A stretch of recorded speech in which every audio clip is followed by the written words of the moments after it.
New World Fantasy Football. We are back recapping this cluster fuckage of a year, this wide receiver injury laden, underperforming QB, overperforming QB. Anyways, I got Paul here, and he needs to gloat. He deserves to gloat. Tell the people what you did. Champ. I hope it was a happy new year for everyone. It Trademark, certainly trademark. was. Yeah, that is. Okay, that is trademark, whatever. But I hope that some of you had as happy a new year as I did. I certainly had the happiest of fantasy New Years. It's been well documented that my Dino team was a dumpster fire. We don't have to get into all that or whatever. But that is the only team that I was involved in this year that I did not walk away a champion. Amazing season. Pretty crazy the way that things kind of fell in place for me. Like, I do feel like I drafted some good players, but ultimately, like anything else with fantasy, the stars really lined up for me. And if it never happens again, just know that I have enjoyed it enough for a fucking lifetime. Yeah. And that little blurb that I kind of went in there, that was straight from the F Ballers. The champ season is what I'm calling it. Yeah, man. I just, I am happy when my friends are successful. I don't know if my friends feel the same about me, but I try to be a good friend in that way. Hit or And miss. I'm happy for you. I'm proud of you. I think you did a great job. I say this with coming from a genuine place. I am happy for you. There's no jealousy or envy on my end. My vibe is basically just disappointed that I didn't win in Dynasty when I had the most points for two of the best performing players this season. I think my lack of depth ultimately hurt me. My all-in move, like around week 12 or so, to pick up James Conner kind of ended up, it was like, what do you call it? James Conner giveth, James Conner taketh away, because he helped me get to the finals. But then, of course, he says he's playing, and he does for about 2 seconds. Brutal. And destroys my ass. Also, championship week on Christmas with 5 freaking days of football. Like, fuck you, NFL, for making me suffer through 5 goddamn fucking days of football. I love football, but fantasy championship is nothing but a pit of nerves the whole time. So that sucked. I have, family over. I'm trying to enjoy it. I'm kind of half paying attention to the games. I'm sick, physically sick, emotionally sick. Like, it was, it was kind of rough, to be honest with you. It's kind of rough. And then to lose in the championship was kind of shitty too. And it's funny too, because when I look at the sleeper, it's just funny how fantasy works like this. When you look at sleeper and it shows the champion and it shows the loser is 6-8. The champion is 7-7.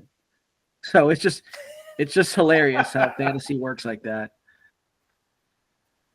It was a bummer that James Conner pulled the in and out on you like that. I was, very fortunately on the right side of James Conner, basically super dudding at the wrong time for our good friend Kaysen. But here's the upshot for the unsolicited cope that you didn't ask for.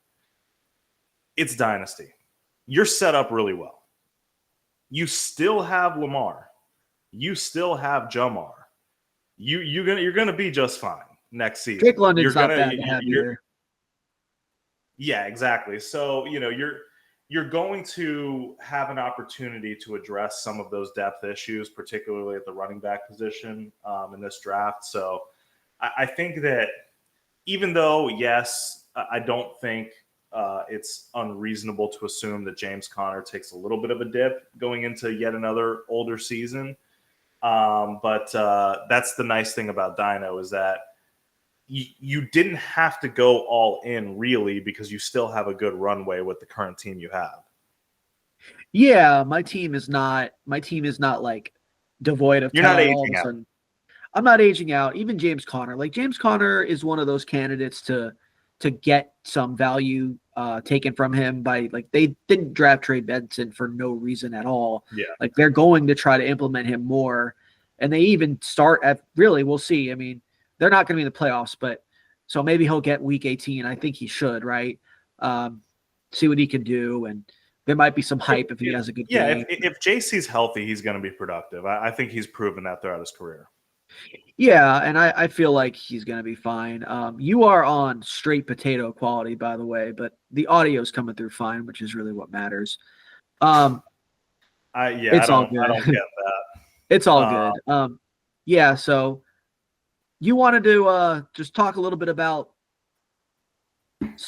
a subject or two regarding the year and kind of reflecting on players. So hit me with some questions, man. I'm ready to talk fantasy future since that's all I have.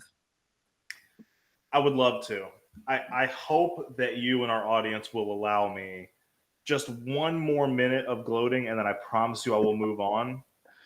We're gonna lose Very people. proud of all my teams, but in your league particularly, I want to read you off my first 8 picks in the draft of your league that I ended up winning. CeeDee Lamb, Travis Etienne, Jalen Waddle, Trey McBride, very good player, A. Rich, Chris Godwin, Jonathan Brooks, Deontay Johnson, and Trey Benson. Oh my God. That's how my draft started. Yeah, it's kind of crazy, but like the players, I think your godsend Devon player Achane was in there too, by the way. Just Devon Achane was great when he was on the field, and he was on the field most of the year. Got nerfed middle of the season. He did, but even I'd have to go back and look, but I feel like even his bad weeks weren't awful. Maybe one, but and we're gonna talk about him more in depth. But yeah, I mean, like your team name was up all night to get Bucky. Like Bucky was just a godsend. 100%, man. Like the Bucky pickup obviously was huge in 2 leagues, and my championships are literally on the backs of stacks. Yeah. Jaden Daniels and Terry Mack in 2 leagues, and then Lamar and Zay, which really wasn't that amazing of a stack, really, in retrospect, but it gave me it gave me Lamar, which obviously was the number 1 quarterback in all of fantasy. Yeah. But I'm a sucker for a stack, dude. I don't know if I'm going to change that. I've been that way for a few seasons now. Like I don't force it if I can't do it, but I do seek it out. I like having that variance upside. Yeah, it is fun, and when you hit that bazooka into the other opponent's face, it feels so good.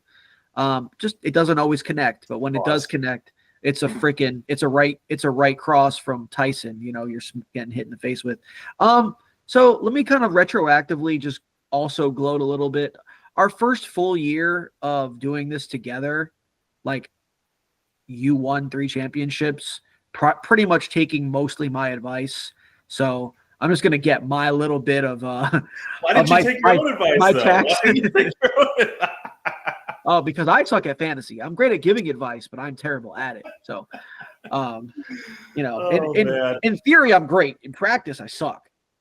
So, man, I mean, we both know that's not the case. Like a bunch of us, especially in our main league, we were all in it to the end. I'm just happy I got that on top.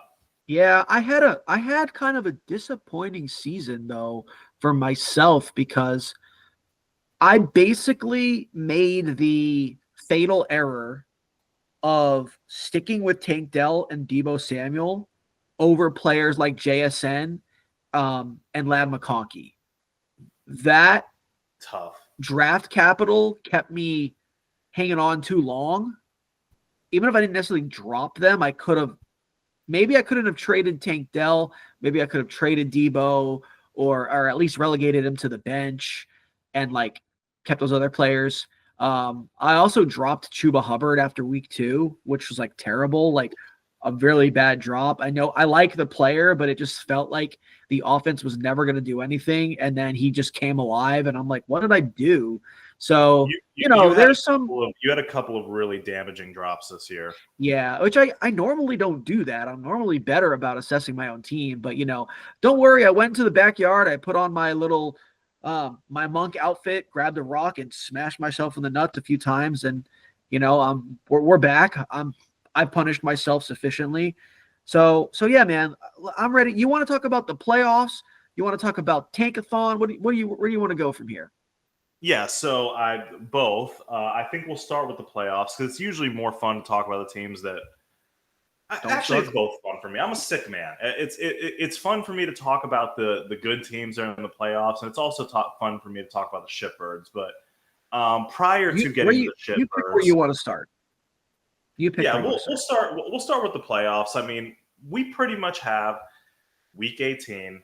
If some of you are still playing fantasy in week 18, I'm very sorry for you, but you did kind of bring that upon yourself because this has been going on for a long time. And we all know the last week of the regular season is total dog shit. There are going to be some games where teams are playing for something, but most are not. Which adds a complete imbalance in fantasy. And then, you still get to start Jamar Chase because the Bengals need to win. But guess what? The Eagles are out. No Justin Jefferson, no Saquon. Yeah, exactly. The Eagles don't have to do anything, so Saquon's going to be. It makes fantasy a complete like crapshoot. So everything you worked for, and if you built a super team and you're playing in week 18 and you lose because I have to start Kenneth Gainwell and I have to start Eric Gray or something, like that's ridiculous. Don't. Stop fucking playing in like the last week of the regular season. Just stop it. Stop it. If you're doing it, stop it. It's been if too it's long. For no money, if it's for no money, okay. But yeah, come on. You should know better. But even if it's for no money, time is money. We've been investing time into this shit. If you care about the league in any way, that money might not be the only factor. But if you care about the league, do not play in the last week of the regular season. It's so stupid. If you have been living under a football rock, I will quickly recap who is locked into playoff spots as we speak. Chiefs, Lions, Bills, Eagles, Ravens, Rams, Texans, Vikings, Steelers, Commies, Chargers, and Packers are all locked in. Now, seeding can jump a little bit here and there or what have you, but all these teams will be in the playoffs for sure. And then we got teams on the bubble, Broncos, Dolphins, Bengals on the AFC side. Bucks and Falcons basically just deciding in the last week who's going to win this trashy division and have the opportunity to host a playoff game, probably undeservedly, but I don't care. I would take it. Of the teams, maybe starting on the AFC side, because I think that's probably more fun. Of those AFC teams that are on the bubble, who do you feel like is the best / who do you want to make it the most? I guess maybe that's two questions in one. I want the Bengals in there, man. I want to see Joe Burrow. I want to see Jamar Chase. I want to see T. Higgins. I want to see hopefully Chase Brown is healthy by then. They're just more of an exciting, fun team that's going to score points. You just saw last week for fighting for their lives, winning a freaking shootout basically versus Denver. Like that's the kind of football that people want to see in the playoffs. So that would be my pick. Do you think that they are the best of those remaining teams? You'd have to refresh my memory on who else is left, man. I don't know. Broncos and Dolphins are the other ones. Yeah, I would say they are definitely the best of those teams for sure. Their defense is probably the worst, but I would say more than probably. I think if you match, they just beat the Broncos. If you put the Bengals right now versus the Dolphins, the Bengals are going to win. So I agree. I agree with that. I think they would give because having the best quarterback in a matchup in the playoffs like instantly gives you a chance. So I agree. I mean, I think the argument could be made that overall the Broncos probably might be a better top to bottom team, but I wouldn't say that gives them a better chance because I do They're think more that they're kind of balanced. limited a They're more little bit on balanced. offense. Yeah. It's like the Madden ratings, right? You have like the Bengals at a 92 overall offense and like an 81 defense. So it might even out to like an 87, but then you have the Broncos offense at like 85 and their defense at like 87. And you know what I mean? So like their offense is so much overpowering that I think they're still the better team, but it's not by that much. I mean, we just saw them go into overtime, so Yeah. it's obviously not by that much. And it took a Bucks. miracle for them to get there. Oh, I want the Bucks in 100%. I was just going to ask, but Bucks or Falcons? Like, I mean, I guess like, is it a coin flip, or do you think the Bucks have a good shot to close this thing out and The just Bucks, slam the door on them? the Bucks will do it. They're gonna do it.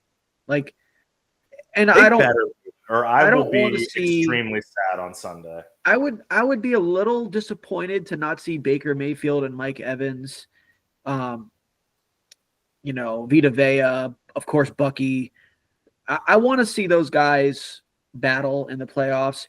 Yeah, you've got Baker Mayfield who's had a very like journeyman-like career, who's now having a renaissance, and he's just fun as well. I just want to see fun football now. I've stressed about football for 4 months basically. Enjoyed it. Don't get me wrong. I've enjoyed it. I take pleasure in the stress of it. It's kind of funny to like reflect and be like, why do I care so much about this shit? But I do, and it's fun. But now I'm just ready. We're gonna buy right back in next year. We're gonna do it again. Oh, dude, come on! The same. In 2 months, I'm gonna be like football. So yeah. I mean, of course I am, but I love watching football. I love competing in fantasy. I'm just ready to watch some fun football that I don't care about who really wins all that much. Like, I will have rooting interest here and there, but I want my friends to be happy. But like, I'm just happy to not be like hanging on the edge. You know what I mean? Of every snap and all that shit. So yeah. And Baker's more fun. Michael Penix, okay, he's only one player on the team. There's still a whole group of other guys that matter, but still, I want to see Baker. I want to see Baker in the playoffs.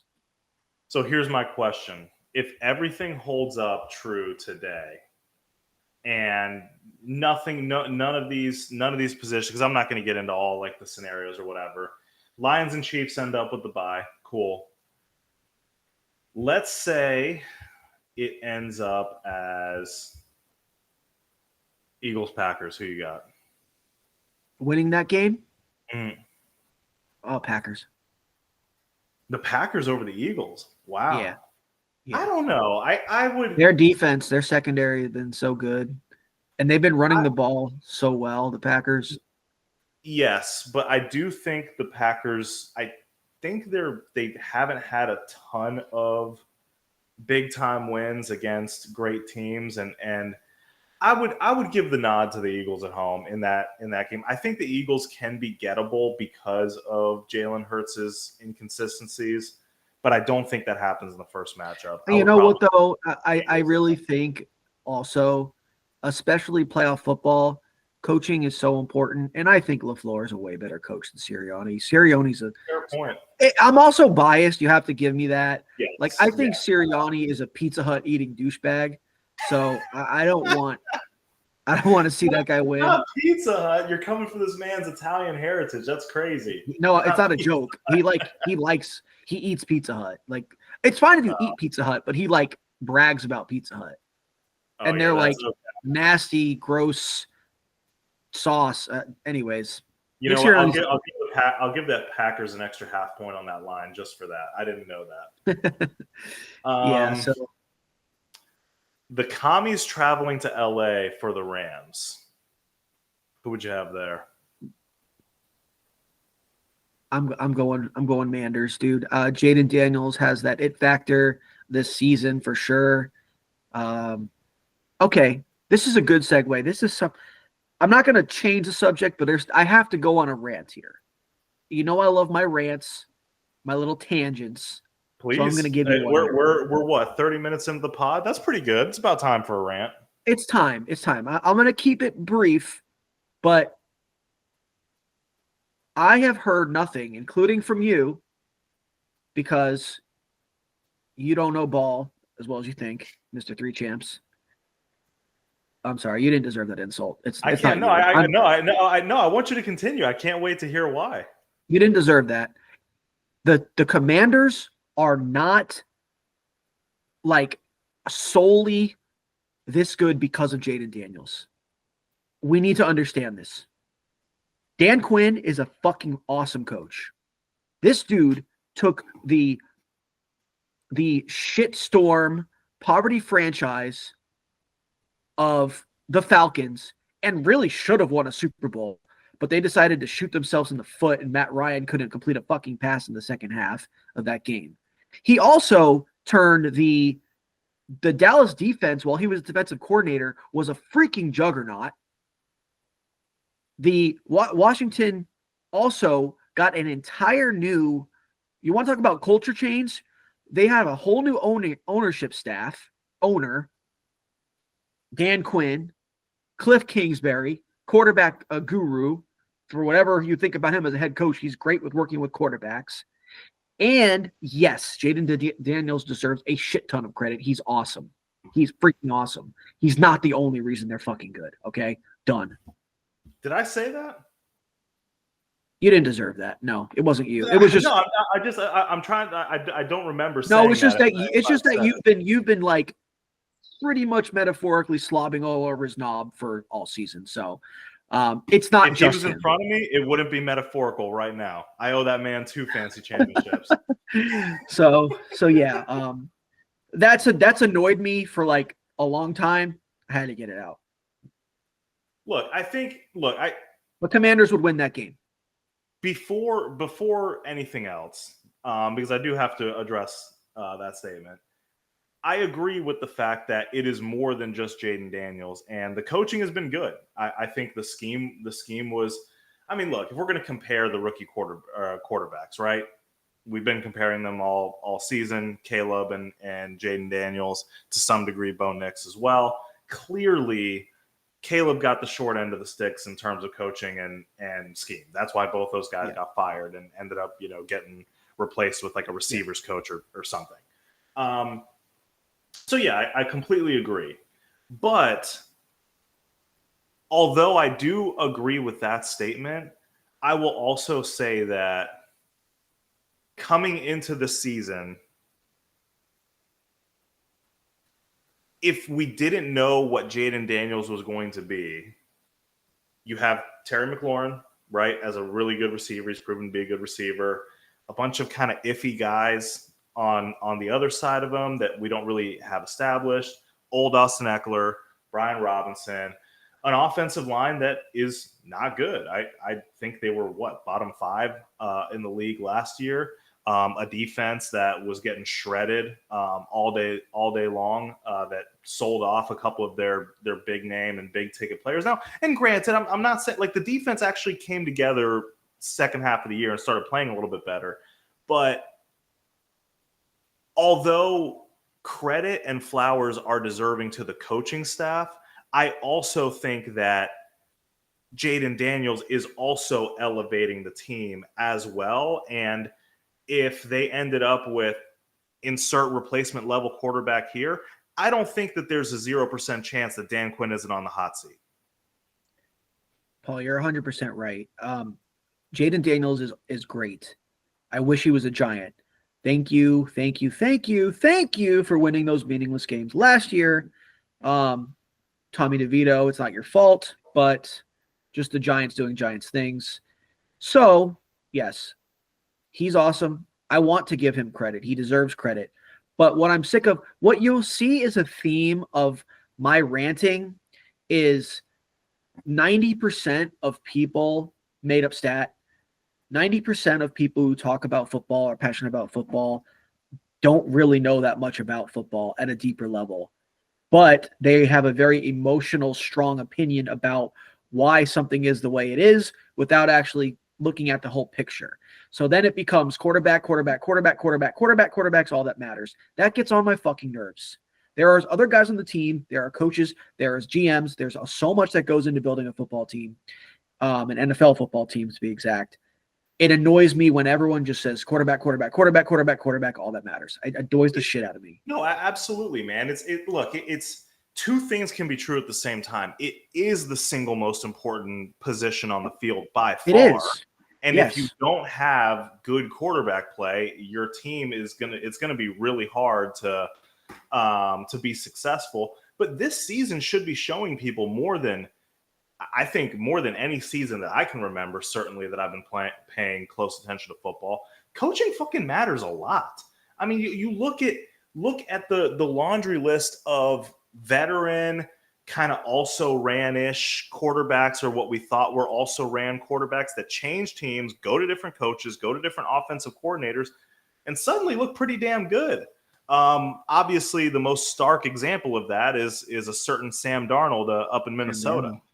It doesn't hurt to have Justin Jefferson, and Jordan Addison, TJ Hawkinson, a good running game. Like all these things matter. When Jalen Hurts was kind of playing at an average level, he got AJ Brown and elevated him. Yeah, we've seen this happen. We've seen Tua Tagovailoa was kind of playing at an okay level for a while. He was good when he got Tyreek Hill. What's up? You kind of phased out for a second. We both took turns where I couldn't hear you talking, you couldn't hear me talking. But I was talking about Tua. I was saying Tua was elevated a lot when Tyreek came into town, and like there's examples of an elite wide receiver also making the quarterbacks look better. So it's the most symbiotic sport there is. And I just want people to be more open to the fact that quarterback, while yes, it's the most important, it's not the only thing that matters.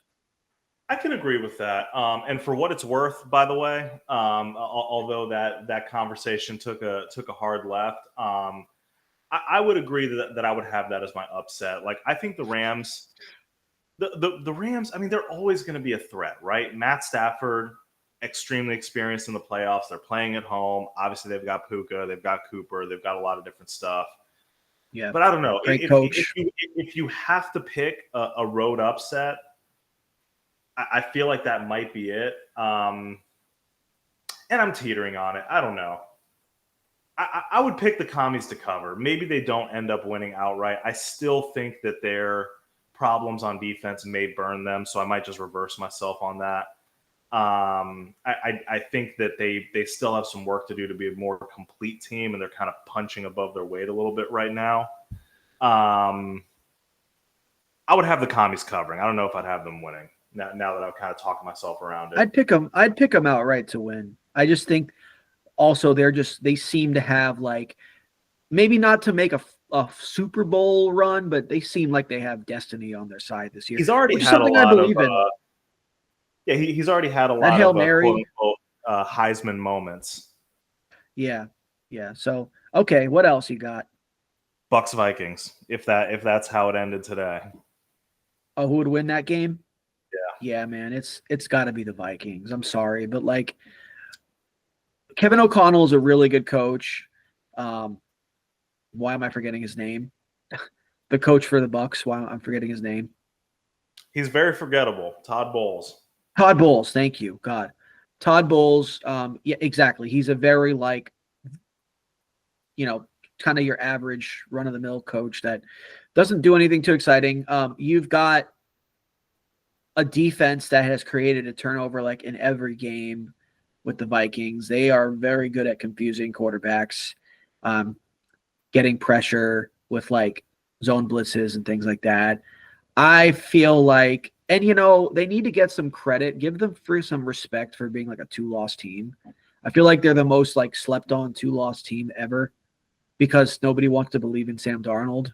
Yeah, because America's still scared to buy in. I mean, there was a lot of bad tape on him too.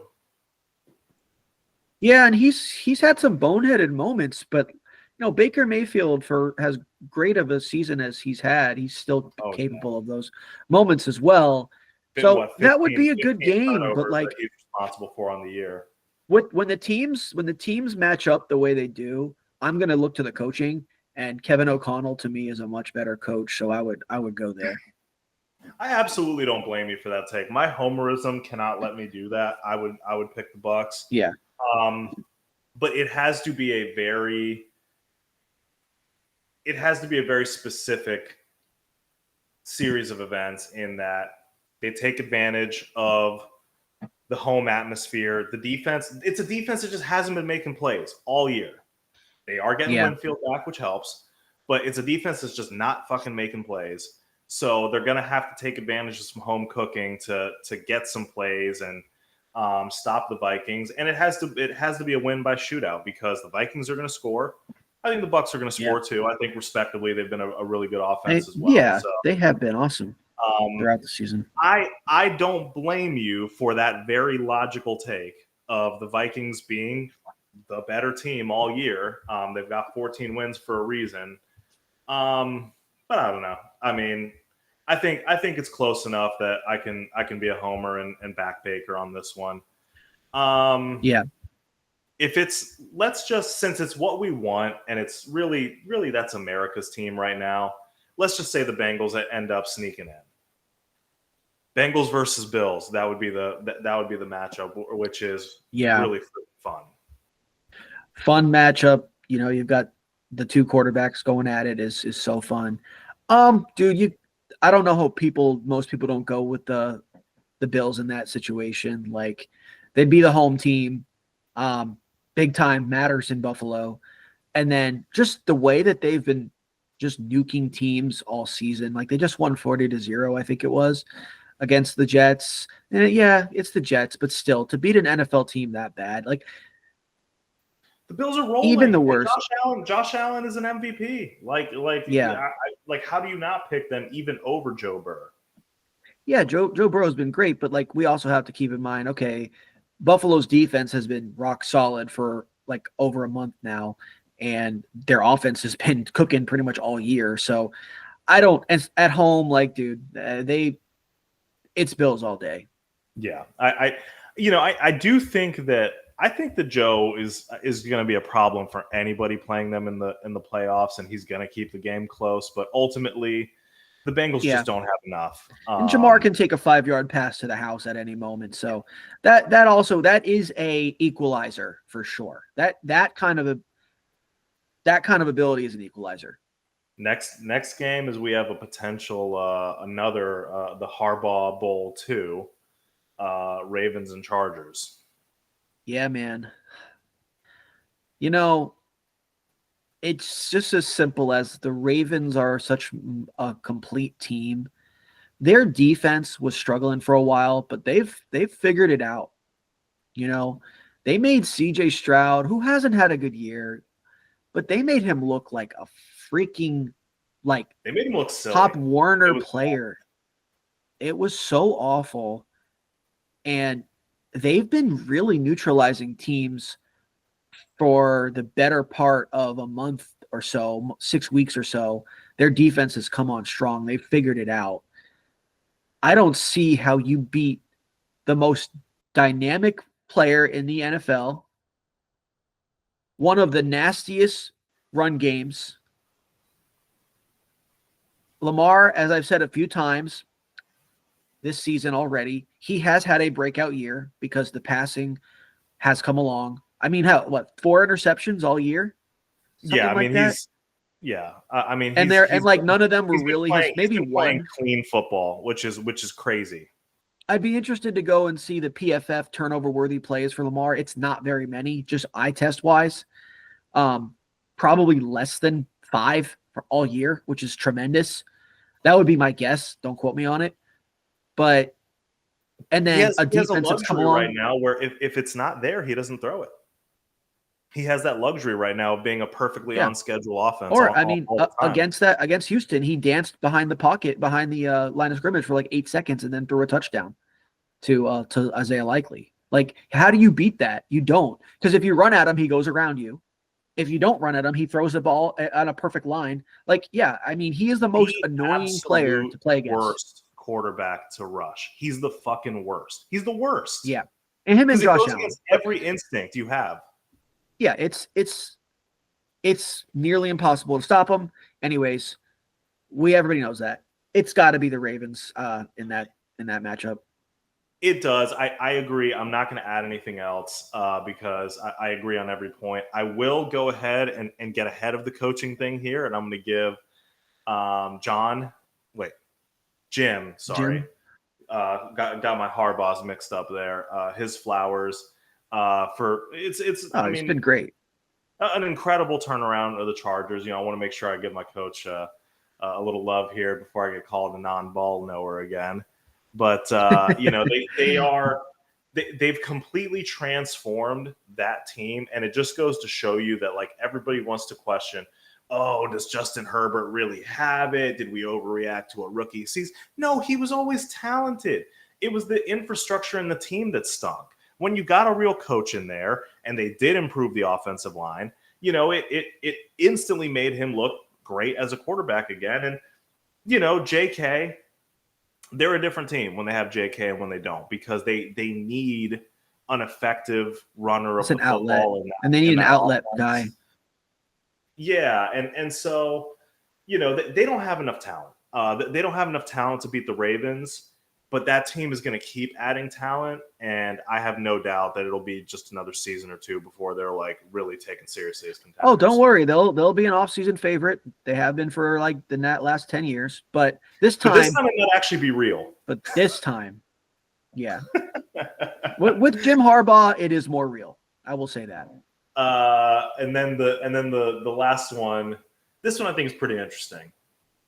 Texans Steelers in Houston. It's not interesting. Steelers. Doesn't matter. Well, I mean, CJ Stroud can't function this season. His offensive line is a fucking shit show. TJ Watt is going to absolutely demolish it. Dude, it's the Steelers. Yeah, Houston's banged up. They've beat up on a bad division. This is why I do think it's interesting though. Because it's not like Russ has been cooking with fire either the last 4 or 5 weeks. So I think they need Pickens back. Pickens has been out. I think you have two offenses that have been really struggling. And Jalen Warren MVP. I think he's been doing well. Just can't score. Can't get in the end zone. Because somebody has to win a road playoff game on the AFC side. I'll take the Steelers as well. I think you're right. The Houston O-line problems and the fact that they're down their other two weapons besides Nico. I think that's going to be too hard to overcome. So I like the Steelers somewhat in this spot because they can at least lean on the things that they're already good at. But honestly, I think this is a game where both D-lines tee off. I don't think that the Steelers have necessarily a crazy advantage in that regard. No, but they've been able to run the ball, and that Houston's really that's the thing that made Houston like stay even keel throughout the year and like stay balanced was they were running the ball well. And the last few weeks, Joe Mixon has not been able to get it. He's the only running back that matters there now. He hasn't been able to do anything in the last like 3 weeks.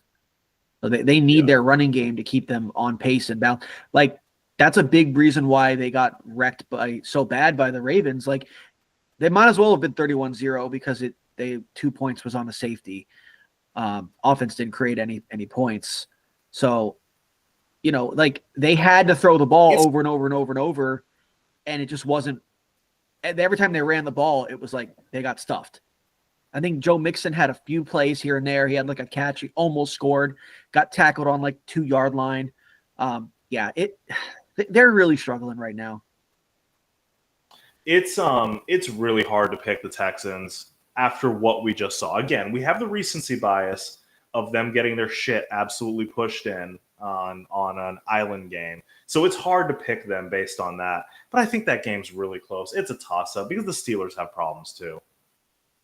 Yeah, the Steelers are not a perfect team, but I just think once again, coaching is going to matter. All that experience. And that was the coin flip for me too. Is like Mike Tomlin. I don't know. I just trust him. I just trust him in the playoffs to have his teams ready. Well, I'm interested to see when we revisit this episode after the first round how those predictions go. You know, you have every first round home NFC team losing. I don't care. Moving on to another subject, which I think is interesting. We got the shit teams, the shit bowl teams. We'll go quick on this. Yeah, I mean, I think we absolutely need to go quick on this shit. You know this very well. I'll let you kind of take this away. The Giants destroyed my Colts. Oh my God. Like, fire everyone. That was the most embarrassing defensive performance I've seen. That was, Look, I'm not even gonna lie to you. I stopped watching halfway through, so I assumed that they quit, but I didn't even see it.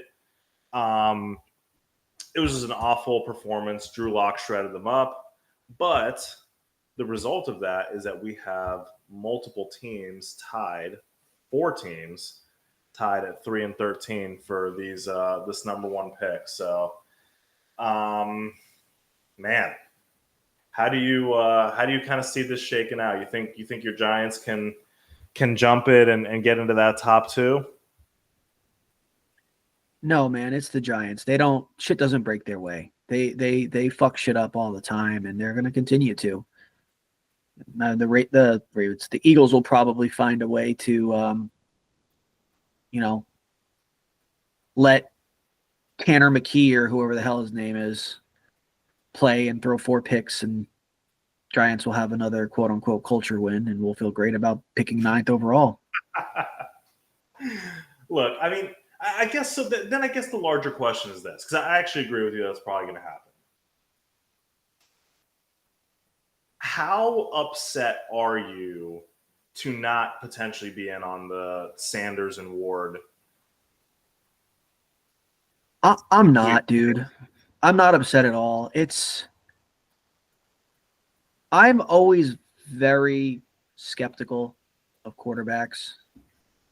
Like last year, I don't say this retroactively? I think you can say it both ways, but in your case, I think it's retroactive. Retroactively, like you can like check the receipts. I know, I was very much questioning how good Caleb Williams really is. I also don't think it's fair to judge them after 1 season. No. But early returns are one thing, but guess what? Everyone was slobbing over CJ Stroud last year. Now everyone's slobbing over Jaden Daniels. Is he going to have a fall off? I don't know. It could happen. He could get better. Who knows? The point I'm trying to make is I wasn't a huge Caleb Williams fan, despite the physical talent. I was a big Jaden Daniels fan. I was a big Drake May fan. I was not a Bo Nix fan at all. I was wrong on that. I was very indifferent about Michael Penix, and we'll see. And JJ McCarthy, I liked, but we didn't get to see him this year. Yeah, jury's out on that. Yeah, I did like him though. Not more than the top 3 guys, but I did like him. Right around the range that I liked. I liked him a little more than I liked Penix, but once again, we don't know anything about how McCarthy's going to be. Okay, you asked me a question about Sanders and or Ward. I like Ward more than Sanders. It is a personality thing. I don't really like the way Shedeur Sanders has carried himself in some interviews and things like that. I think it kind of shows your true colors when you're blaming other people for your shortcomings. Not a big fan of that. How much does that really matter? I don't know. If he ended up being a Giant, I would welcome it. I would welcome Cam Ward.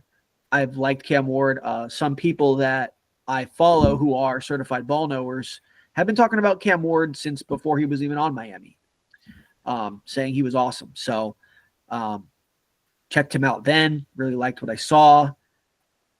I am never somebody who is going to put a stamp definitively on a quarterback because the pros who do this for a living get it wrong. What the hell do I know?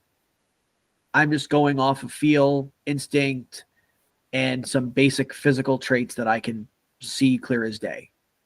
Yeah. So if it turns out that my Giants do not end up with one of these quarterbacks, I will be fine with it. You get yourself a stud offensive line tackle or a corner that we desperately need. Maybe if you want to be flashy, you get a receiver. You do something to build the team. You sign a bridge. Hope you win a few games. Draft your quarterback next year. Maybe even trade back this year if you're high enough to acquire picks. And next year you can go after your guy. So that's all I got to say. Yeah. Look, couldn't have really said it better. And I am in complete agreement with you. I don't get the sense that these two quarterbacks are as quote unquote can't miss as some of the previous draft classes. Maybe you just carry the tank right over into the Arch Manning class. Who knows, right? Whenever that is. Ultimately, but we're not tanking, Paul. That's the thing. We're not tanking. We'll never tank.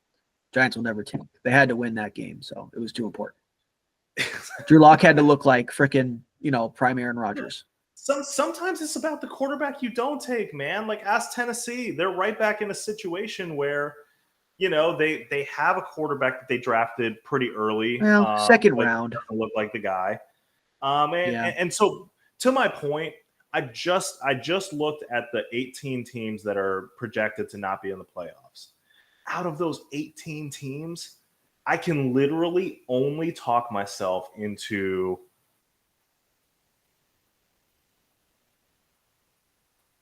I can only talk myself into 4 teams that absolutely shouldn't take a quarterback. Yeah. That's it. That's crazy.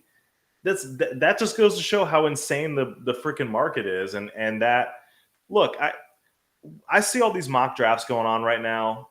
There's going to be another quarterback taken in the top 10. We don't even know who he is yet, but I promise you there's going to be another quarterback taken. Somebody's doing it.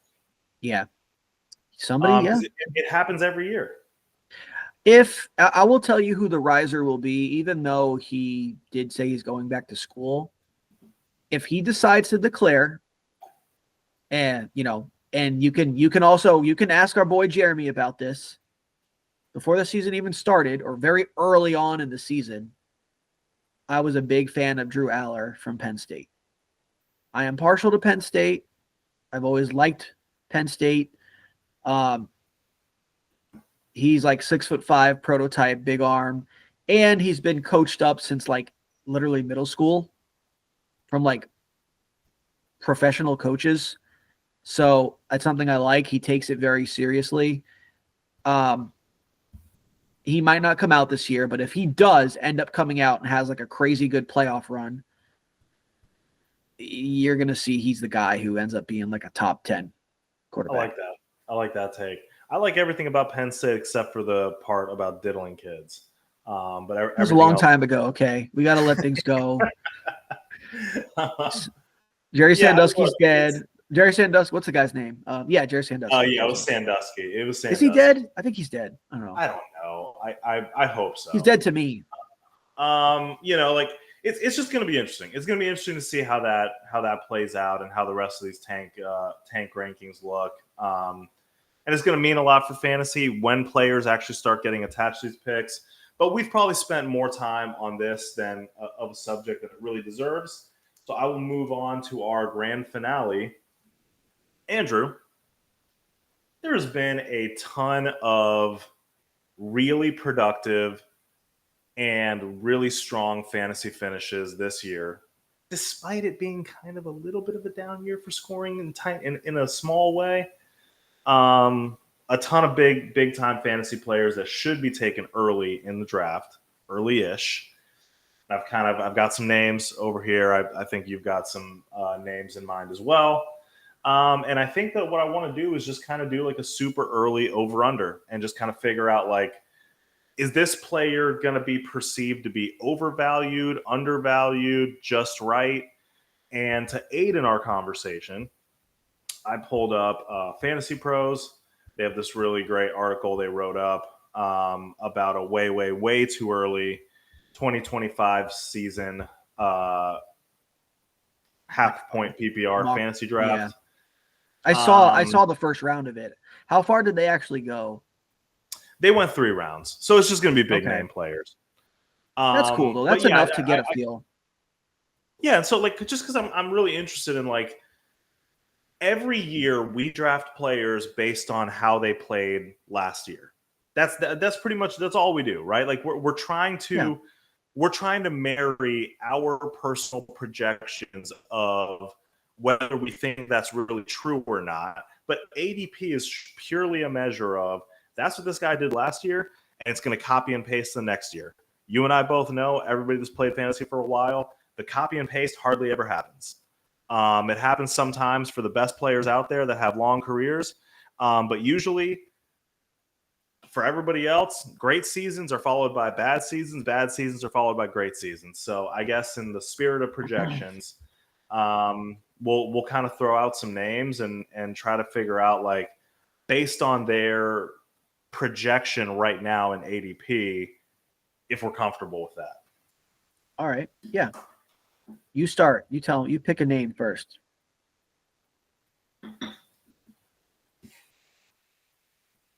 This one's going to be way too easy, but I think it's just a good kind of interesting place to start. Right now, they've got Jamar at the 101. Things can change in that offense. I think we expect the T. Higgins partnership to be over into next season. Is Jamar the 101 for you, or would it be maybe a Saquon instead? And this was full PPR rankings? Yeah, I misspoke. PPR? It actually is full PPR. Yeah, they're doing rankings for full PPR. Yeah, but full PPR, I think you have to go. You can do however you want to do it. Yeah, I would say pretty simply, full PPR is Jamar in that situation. Jamar, just because he's going to get average your like 8-9 catches a game. If it was half point PPR and definitely standard, it's Saquon Barkley. I mean, the dude literally could be setting a record if his team lets him play for the most rushing yards ever in a season by a running back. So I don't know how you don't go with that. I mean, how many? I don't know the numbers off the top of my head, but he scored a lot of touchdowns as well this year, despite being vultured like 10 plus times at the goal line. Because his quarterback that's what happens there in Philly. So we were really worried about that, but it turned out to be not that big of a deal. Yeah, it didn't really end up mattering all that much for him. So yeah, I mean, full PPR Jamar, half PPR Saquon. All right, so now I've got some more interesting names. This one I think is kind of low-hanging fruit in terms of like bummy feelings. CMC, where they have him currently in projected ADP is 210 for one of the most explosive performers in fantasy football ever. Too hot, too cold, or just right? I'm going to say it's slightly too cold. And I will happy to tell you why. CMC is one of like 3 players in all of fantasy. And I'm including Saquon, and I'm including actually Devon Achane now, because he's kind of like a very CMC-like player without the longevity of it, but he's so involved, catches so many passes that he's like pretty much matchup proof if he has Tua. Anyways, back to CMC. It's a philosophy thing. If you get a healthy CMC, which is a huge if, you have a top 3 running back Could even be, he could still be the RB1 if he gets back to the CMC that we know and love. So I would be willing to, quote unquote, like reach on him a little bit, because if you get that CMC that stays healthy, your team has 20 plus points a week from one running back. So it's slight, but yeah. They're a little too cold on that. A little too much fear baked into that ADP, I think.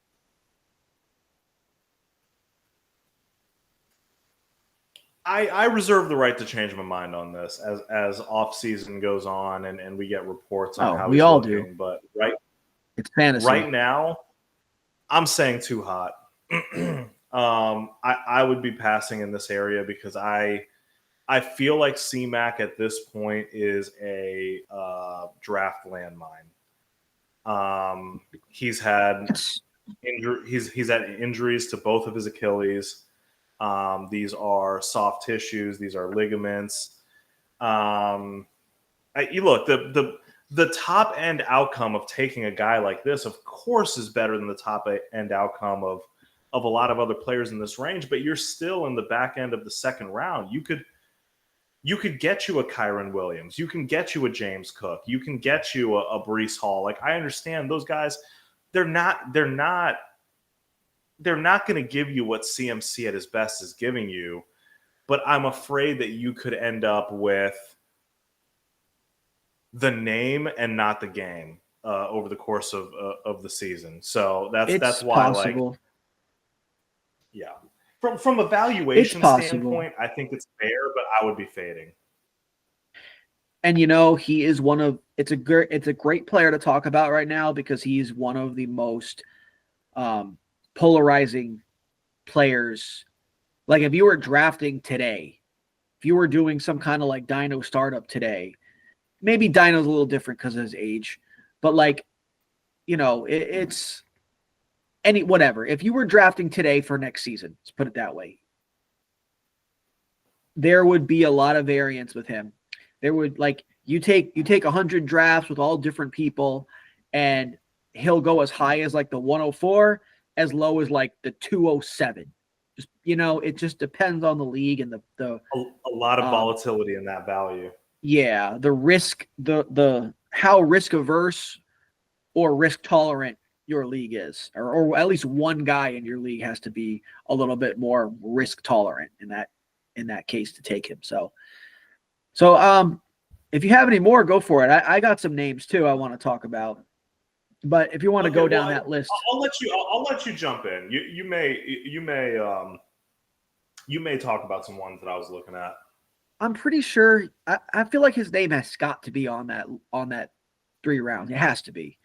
But I wanted to talk about 2 Bucks players, but we'll start with Bucky because he's been so damn good, and he's kind of taken over the backfield. I mean, Rachaad White is not completely gone, but it does seem like the more like high leverage, the pass catching, believe it or not, has more went to Bucky. The goal line, more went to Bucky. They kind of like split that, it seems like, just off the eye test. But Bucky seems to be better at it. So it's like I think he explodes off the screen when you watch him. Just with his freaking burst is unreal, man. Like, when he picks a spot, he's there already. He's like the Flash, which, yeah, I mean, that is so valuable to an NFL team, but in fantasy, because like that is where the huge runs come from, that burst, and like I'm interested to see how high do they have him. So they actually have him. Sorry, I navigated away from the page, but he is at the 307. So that sandwiched in between guys like. Yeah, guys like T. Higgins and a couple of the quarterbacks coming off the boards, or like you got Pacheco and MHJ coming in right after him, which I think, look, I agree with you. I think it's too low. And if you weren't going to talk about Bucky, I was going to talk about Bucky. I think damn well I was going to do that. I think it's too low from a value standpoint, but from an ADP, that's probably where he'll settle in, because I do think that people are going to still remain a little skeptical that he can do it again. I think emotionally for Tampa Bay people, they're like, I hope this isn't another Doug Martin situation where he looks Kind of like awesome for a Williams. season or two. Yeah, exactly. Like it, and then just kind of fades into obscurity. I don't think that's the case here at all. So I'm not even going to like bury the lead at all or talk about it. Rachaad White, I just want to, for anybody that's listening to this, if you want to hear from not just a person that plays a ton of fantasy, but somebody who watches a fuck ton of Tampa Bay games, as much as you're going to want Rachaad White to go away because he is not the most efficient, he's not going to go away. He's under contract, number one. And two, the coaching staff likes him more than fantasy players like him. Yeah. He's good. He's good in pass pro. He is a good pass catcher. He's going to be out there in 2-minute drills. He's going to be out there in obvious passing situations. And he is going to take some direct handoffs, and he is going to take some touchdowns. of the actual running work. And he does get used around the goal line. So that's always going to happen. As long as Liam Cohen and this scheme is here, Bucky Irving is going to find success. They needed somebody sudden at the point of attack, and they needed somebody who was decisive and has great vision, which he has. And dude, he's just everything that you're seeing pop off the page. Like it was hard to evaluate that from a draft standpoint because he's not super big, but he runs hard. He's not the fastest guy on a 40 time, but he looks fast on the field. And I don't even know what his shuttle drill was like. I have no idea. I don't care because he makes dudes miss all the time. He's up there among missed tackles. Dude, so, we're past the point of that mattering. Yeah. No, he's a fucking fireball. The kid's a fireball, and he's gonna be awesome. Like point blank. Also, you said something there. Talking about Rachaad White. Stop crying about split backfields, okay? It's just part of the NFL now. You've got to find the most efficient guys, and guess what? You got to kind of get lucky with injuries. You know, Chuba Hubbard had the backfield all to himself pretty much all year because Jonathan Brooks couldn't get on the field, and then he came back, and then he got hurt again. So next year, we'll see what they do. They might bring a guy in because they know that that Brooks is not going to be available really all of next year again. So they might bring somebody in and prepare for it. Is that going to mean that Chuba Hubbard is going to be 50% snap share? Probably not. He probably ends up being closer to 70, assuming they don't decide to sign somebody big. Like, I don't know. I can't think of who all the free agents are. But, like, if they sign one of those kind of middling guys, like Cam Akers, to, like, help be a backup for him, then, yeah, he'll get, like, 70 to 75%. But, like, and don't freak out if that happens. And you know, the Kyron Williams of the world, Saquon Barkley's of the world, Derrick Joe Mixon's, Jonathan Taylor. Well, actually, Derrick Henry is a lot more off the field than you realize. He just gets he doesn't really even get pass catching. He just slams so many touchdowns in and gets big runs, so you don't feel it as much. But like, and plays from ahead and blah blah blah. So whatever. He still is Justice more of a split. Justice Hill is on there for a lot of snaps. You're right. Yeah, he is. So the point I'm making is, like, you need to find the guys that score touchdowns. If they don't score too many touchdowns, you need to find guys that are premier pass catching guys like a James Cook. James Cook scored enough touchdowns this year that he was awesome.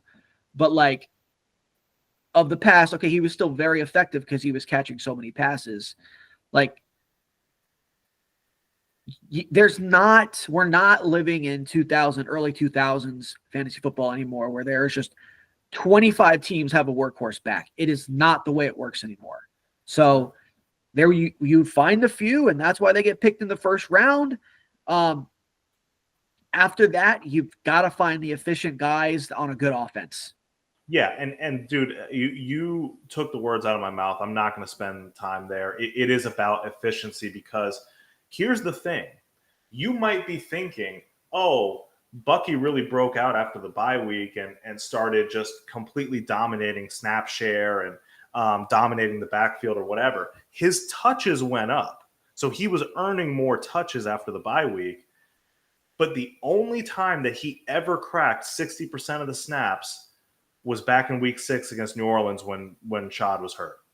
He's not a high snap player, but he does earn a lot of touches and ultimately does more with his touches. So that's what makes him valuable. And I think he's on a good offense.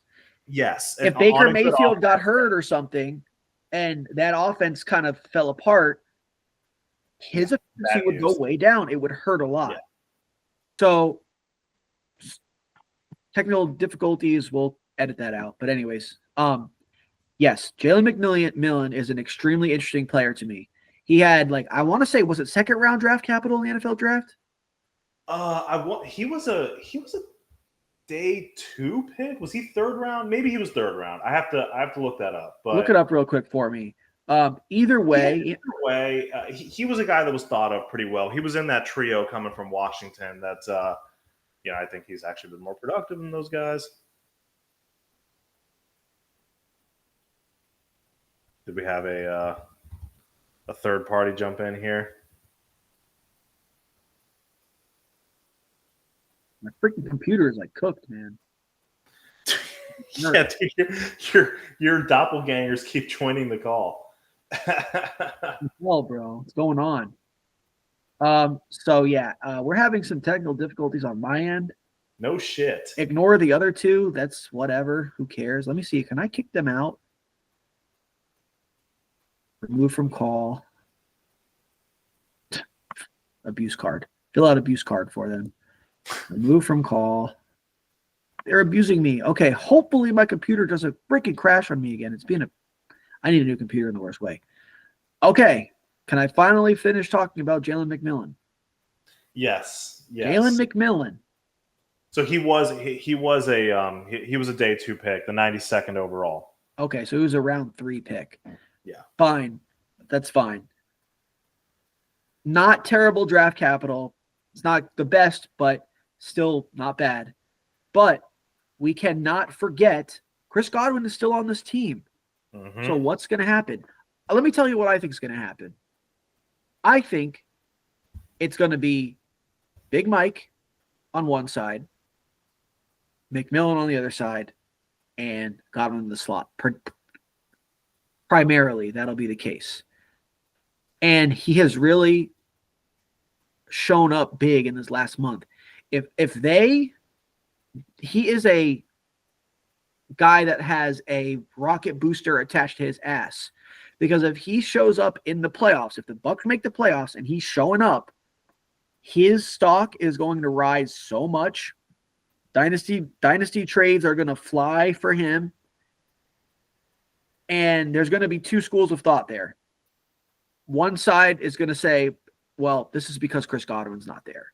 The other side is going to say, Chris Godwin cooked, which is also not a fair assessment, but there will be people thinking this. Chris Godwin's cooked, McMillan's the future, going with him. That's a battle of two philosophies that's going to make his ADP very interesting. It will be. It will be. And there's going to be news coming out throughout the offseason. How's Chris Godwin looking? How's he looking in training camp? What do they expect to do? Do the Bucs draft another receiver? That could make things scary. But then it's like, it's going to be Godwin who's going to be taking the hit. It's going to be McMillan who's taking the hit. I assume Baker's still going to be there. So it's going to be a lot about how much does Baker trust. I know he has trust in Godwin. He was like going off with him. But like, how much does he really trust McMillan? Is this just circumstance? He, to me, is one of the most interesting players because he's young. He's got decent draft capital. He's on a good offense, assuming it stays pretty much the same. And he has, for a past month, really shown up. So he is one of the most interesting players that I'm looking at for next season. Yeah, I mean, look, first of all, if it's dynasty, wait until Chris Godwin comes back to whatever degree he comes back next season and then go trade for him. Yeah. If it's redraft, I'm not sure what his ADP is going to be, but I'm going to venture and say that it's too low. there's a couple of things that are really working towards McMillan's favor. Number one, yes, Chris Godwin will most likely be back next season. I don't think from an emotional standpoint and what he's been for the franchise at this point, I don't think they're going to unceremoniously just cut Chris Godwin and eat the dead cap because I doubt it. Yeah, I mean, and his injury was a clean bone break too. You know what And I what mean? school? And what school is he from? Yeah, I mean, look, he's a tough motherfucker. Regardless. No, but, you didn't hear. You hear what I said? I said, when? What school is he from? You know, I'm very bad for not even knowing that. I loved him coming out, Penn State. Oh yeah. I should have known that. Your affinity for Diddle State. It's not because of the diddling. That's just part of the fun. I am not for the record, for everybody. We do not. You know, I'm not even going to do that. I'm not even going to do the Sunny bit. I'm not going to do that. You're gonna have a legal note soon. Okay, but in seriousness, there are things that are working towards McMillan's future value. Number one, when Chris Godwin comes back, he's going to take a minute to ramp back up. I mean, he had his ankle destroyed. I mean, I think Tank Dell had a similar injury that he really wasn't the same from, and then unfortunately got hurt again. Yeah. Right? So second injury. Yeah. Yeah. So there's always the opportunity for that, but ultimately, sadly, because Chris Godwin is one of my favorite players, I think that this is the penultimate season coming up for Chris Godwin in Tampa. Someone is going to have to be sacrificed to the cap gods, and it's not going to be Baker, and it's not going to be Tampa legend Big Mike, right? Nope. Someone is going to get sacrificed. When he was being drafted, the buzz and the talk was they need someone who can be a reliable third receiver, number one, which even if everything happens perfectly, Chris Godwin comes back and he's awesome and he instantly steps right back into that slot money role. Great. Okay. So Jalen McMillan is still going to be in 3 wide receiver sets. He's clearly above any of the other guys that are on that. Trey Palmer was a name for like 10 seconds. The Shepherds of the world. Shepard is freaking basically retired without being retired. Toast. So he's going to step into that third slot right away in an offense that's prolific. Number one, that's the baseline of his value. Number two, okay, even if everything happens right with Chris Godwin, he's not, they're not going to pay him a crap ton of money entering his age 29 season. Looking for what he's looking for. I don't doubt that. They got a guy that was versatile, that he wins in the zone and he can win one-on-one as well. So I think his versatility matters a lot in that offense. He showed good things in training camp. He got a bunch of buzz in training camp and he was getting open earlier in the season. I know his stats are not there, but he was getting open and just missed on multiple big plays. I don't think this run is fake, and I don't think it came out of nowhere. Yeah, Jalen McMillan was a guy that I'm not going to sit here and say I loved him I didn't love him in the draft. I was intrigued by his talent watching him in college football playoffs last year. His athleticism is not crazy. No, but I thought he was just a good football player. # good football player. So, I know I got you a bit hot and bothered. Let me get you all the way there now, because he might not be on that list either, but you know what? He probably is. He probably is on that 3-round list. An interesting player that I think he might even be a little overvalued going into next season, at least the way it stands right now, but I still really like him, is Terry McLaurin. The touchdowns were finally there this year. He's going to be 30 next season. I'm pretty sure 30. He'll be 30 next season. Which, my man Adam Thielen's still doing it at 35. So, no reason Terry McLaurin can't do it with a much better quarterback than he's ever had in his career. But, touchdowns are not a guarantee. They're not the stickiest stat out there. And with a team, just looking at the trends, the patterns, they're not even trends anymore, they're patterns of what NFL teams do. You got a rookie quarterback showing promise. Offense looking good. They, did I already say they made the playoffs? I might have said that already. I don't know. I'm getting tired. But to really catapult Washington after they go out in the second round this year, they are going to bring in a stud receiver. Maybe that's T. Higgins. Yeah. It seems like T. Higgins is linked to every team because he's just a really damn good player that every fan base wants. And they know Cincy ain't going to pay him. And the Bengals won't pay him. So what do you, they could franchise tag him, I guess. I don't know, whatever. Let's just say they go out, maybe they find a trade. If they can't get T. Higgins, they find a trade for let's say maybe Garrett Wilson. He fights his way off the Jets and he goes to Washington. And now you've got McLaurin, you've got Garrett Wilson. All I'm saying about this right now, and we will obviously know this by the time that we're drafting next season, I can see Washington going after another high-end wide receiver to pair with McLaurin and make a run. So I think they would be absolutely foolish not to. I mean, no disrespect to Zacchaeus, but he's not a T. Higgins. Or Luke McCaffrey. This is the part that Washington has an opportunity to. They've been a darling of mine. I invested heavily in that team this year. You nailed the quarterback thing. You nailed it. Congratulations. You have a really talented quarterback. And I know we've had a couple sophomore slumps recently, but you know what a great rookie season shows me? You have talent. Talent does not guarantee success every season, but you have talent. You have a talented quarterback, and it's very clear that you do. So if Washington doesn't take advantage of this window and stack some of that team to take further advantage of that talent, I think that's organizational mismanagement. And now that fuckboy over there is gone, I can't remember his name. Snyder. Where? Dan Snyder, yeah. Yeah. So now that he's gone, I do think they're going to do the right thing. All of that roundabout thing is to say, I agree with you. Terry Mack was a really fun stack for me, but that was 12 touchdowns on 105 targets. That's tough to sustain.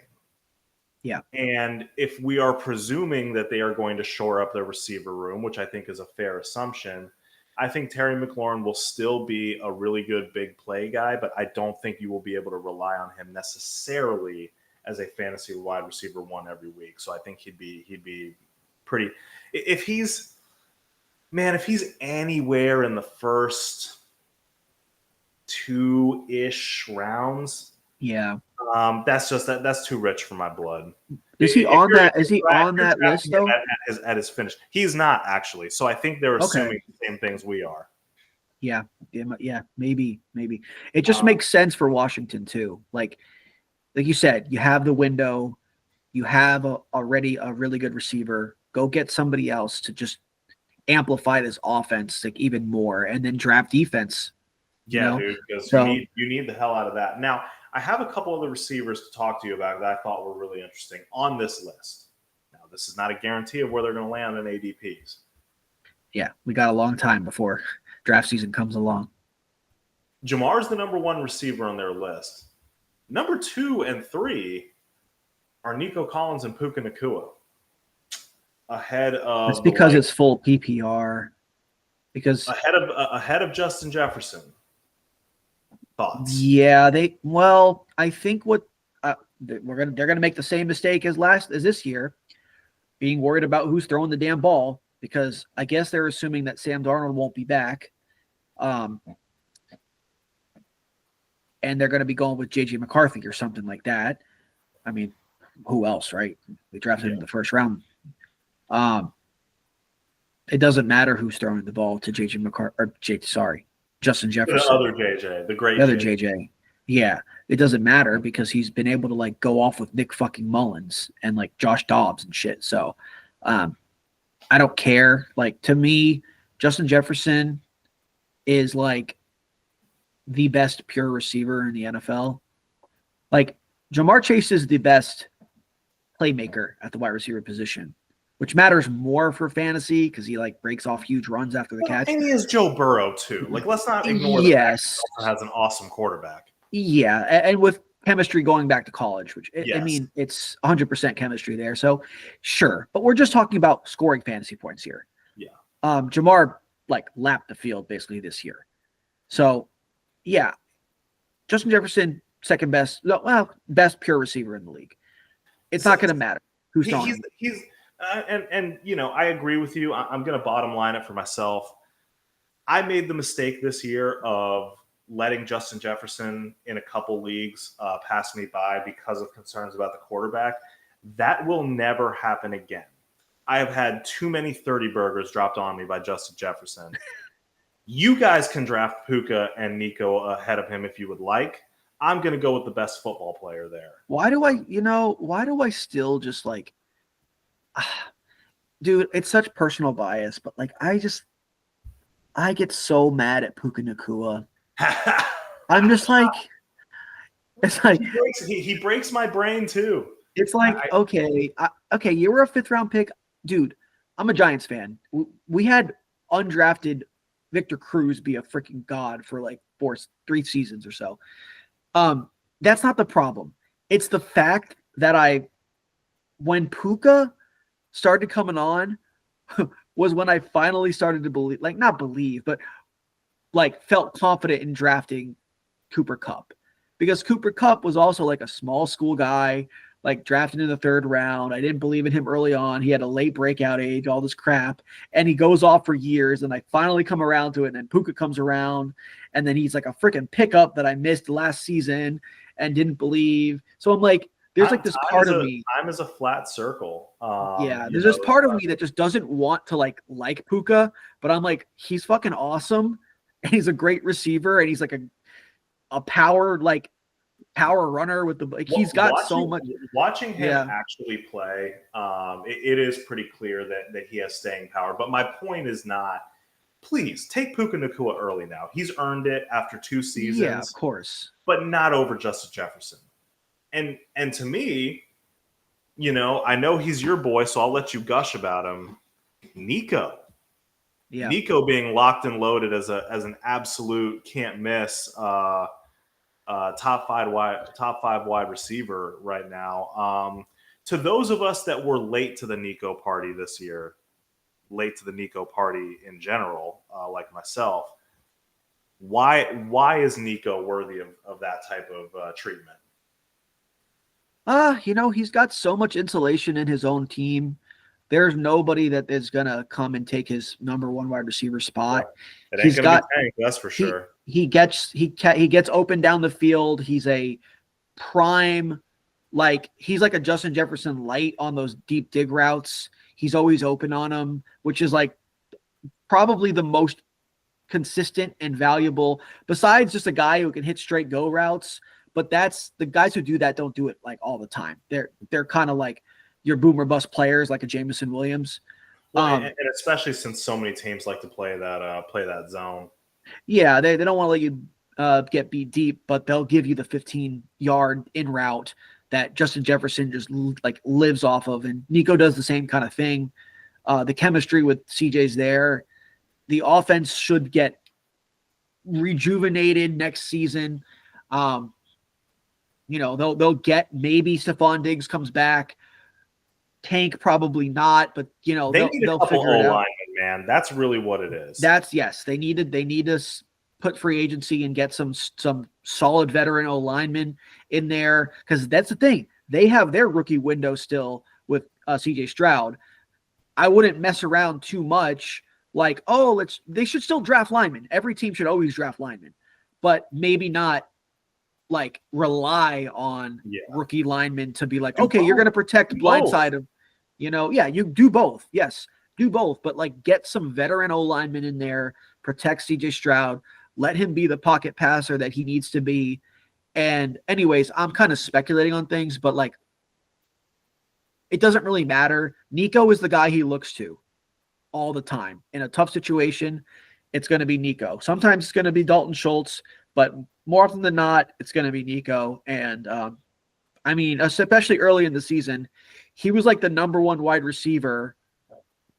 Excuse me. It would be interesting. Now we are robbed of this at this point. It would have been interesting to see how close he was to Jamar Chase if he stayed healthy all year, because he was really killing it early in the season. Yeah, I mean, dude, he's been unbelievably productive. Like, I think that for me, look, I mean, despite winning, I'm gonna always be like honest about my faults. I can be a little bit of a big name merchant, or players that I've planted my flag on early, the early breakout guys, the high draft capital guys. Like, I have trouble getting off those guys and getting onto guys that maybe didn't show it immediately in their rookie seasons or what have you, so on and so forth. So I fully admit that Nico was a miss to me, and production wise, he's as productive as they come. Just personally, I cannot take these guys ahead of who I think quarterback independent is the best receiver. So where do they have CD then? Right after. So all these guys are clustered in a row. So they've got CD after, which, look, I'm not going to spend a lot of time here, but that's as awesome as CD is. Still, I think it's about right. I was about to say maybe too high. I don't know. I think it's probably about right. Like, he's gonna get fucking volume. He's gonna do a lot with it. He's been, knock on wood, fairly durable, for the most part. Like, he's probably going to be fine, but it's just the Cowboys just make me sad. Just watching a team like stuck in the mud, mediocrity, like for years and years and years with expectations. It's just frustrating. Yeah. I feel that. So if you don't have any more receivers, I kind of want to switch over to, you ready? Well, I did have one more receiver that I wanted to ask you one about. more. I think this is probably the most interesting one going into next season.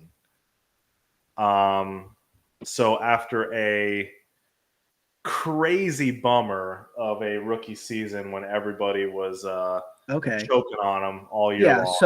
So MHJ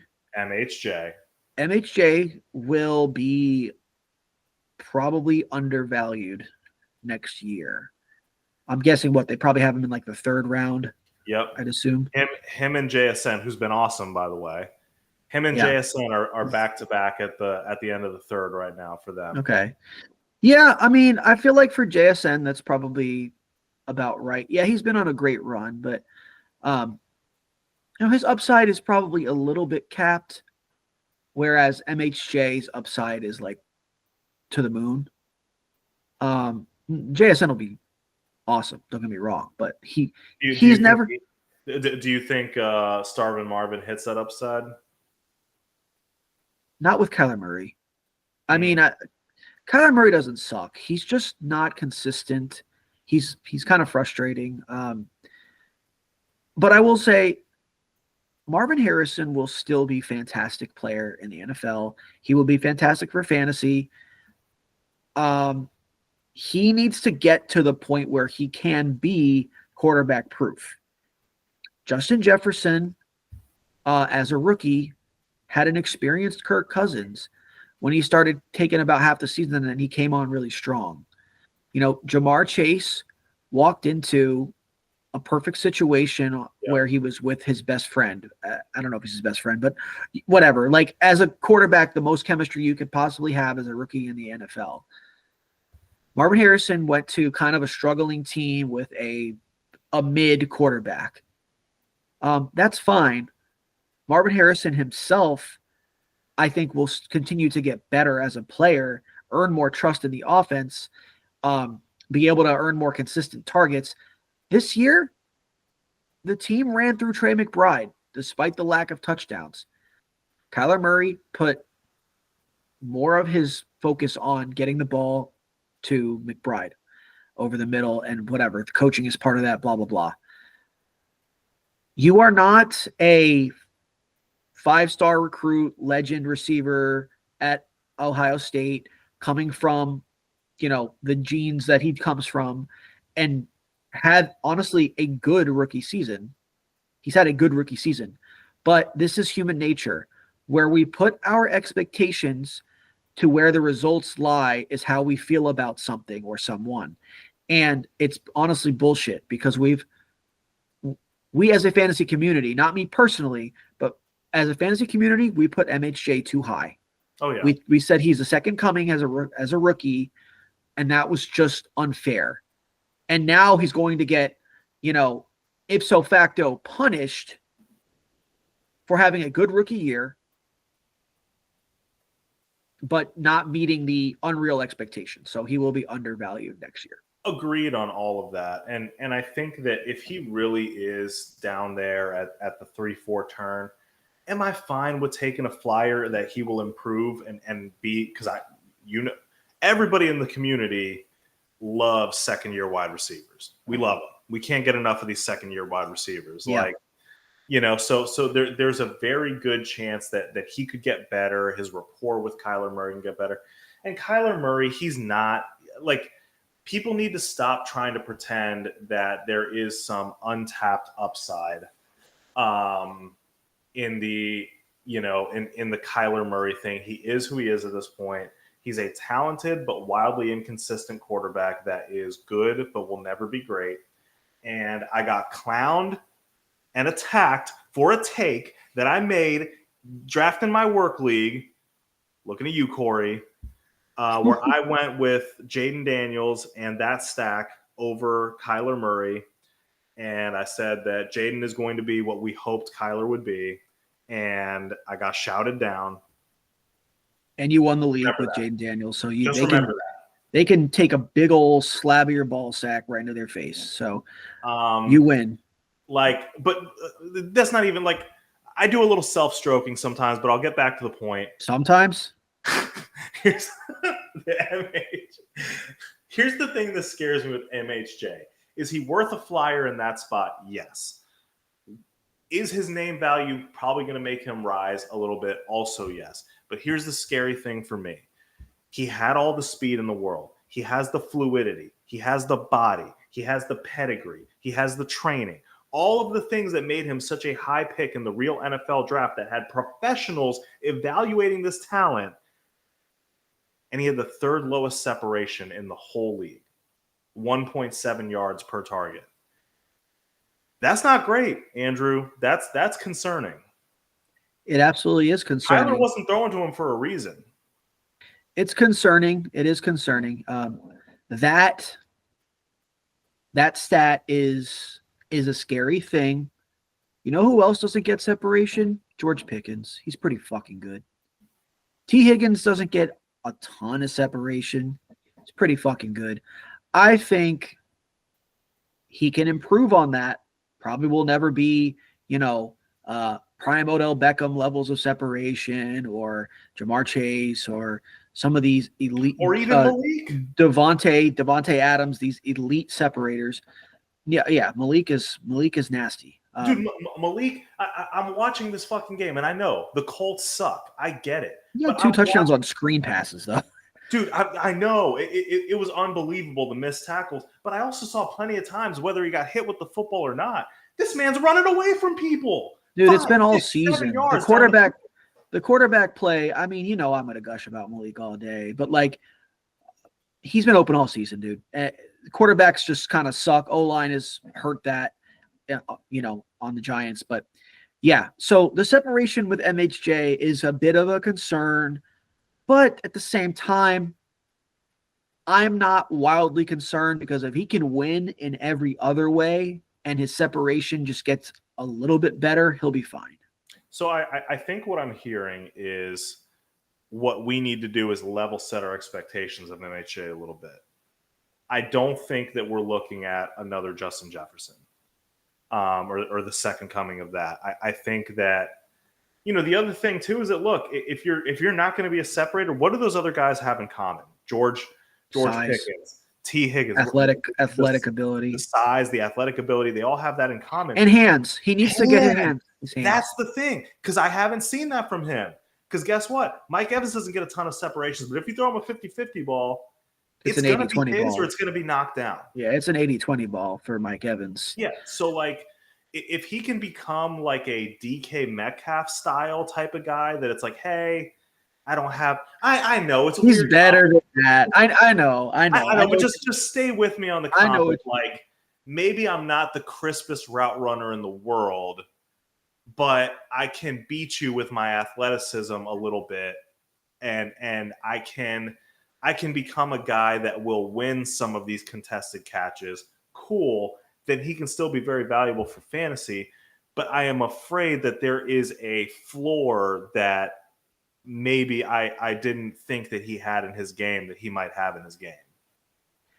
I think that's fair. And yeah, I know the DK Metcalf wasn't meant to be like a perfect comp. You were just talking about certain traits. But yeah, man, he's an interesting player next year. I think he will be undervalued because emotions. Yes, we are emotional animals. It's like the stock market. The market is going to reflect the sentiment, the emotional sentiment. And a lot of people are going to feel burned in a sense by Marvin Harrison.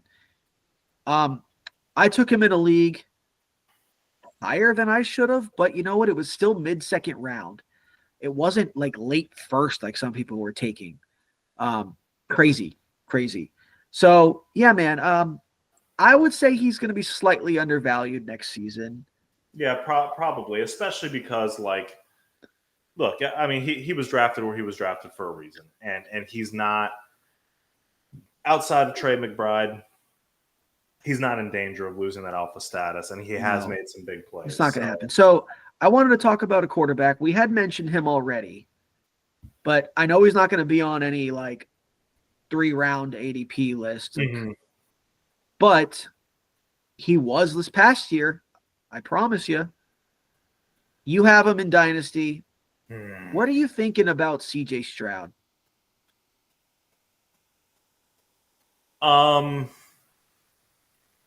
My dream of a dynasty in Dynasty probably died with the Tank and CJ stack. Yeah. So that's like the very top end of my expectations with CJ Stroud. Probably won't be reached, but of course he's going to be undervalued because his value's on the floor. He was terrible for fantasy.